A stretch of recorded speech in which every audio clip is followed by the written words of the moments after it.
Homo erectus is known to have lived in Africa and parts of Asia around 1.8 million to 100,000 years ago. Homo erectus, with their advanced cognitive abilities and technological skills, likely constructed watercrafts such as rafts or canoes using available materials. They could have used ocean currents and winds to navigate the Indian Ocean and reach South Asia and Australia. The journey may have taken several weeks or months, with necessary stops for food, water, and rest. This successful seafaring demonstrates their adaptability and resourcefulness in exploring new territories. Fossil and archaeological evidence support this theory of Homo erectus migration. Daniel Everett, professor of global studies at Bentley University, and author of How Language Began. They sailed to the island of Crete and various other islands. It was intentional. They needed craft, and they needed to take groups of 20 or so at least to get to those places.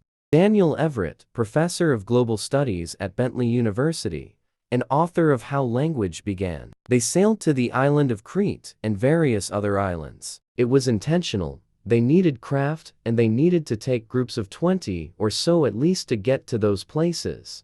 And he also said, everybody talks about Homo erectus as a stupid ape-like creature, which of course describes us just as well, and yet what I want to emphasize is that Erectus was the smartest creature that had ever walked the earth. We have also the professor of behavioral and evolutionary biology at the University of St Andrews, Kevin Lalland, who said that agreed with Everett. The important thing to recognize is that language did not appear in modern form all at once.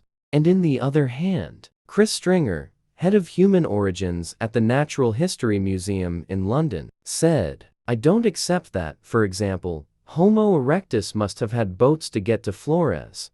Tsunamis could have moved early humans on rafts of vegetation. As conclusion, we can say that Homo erectus was intelligent man, and probably a human like the recent researchers mentioned. One more time, the evolution theory is not that solid, when they were speaking about the Homo erectus as human ancestor, but not a modern human. Why don't we believe Allah when he said in Quran, O mankind, we created you from a single pair of a male and a female, and made you into nations and tribes, that ye may know each other, not that ye may despise each other.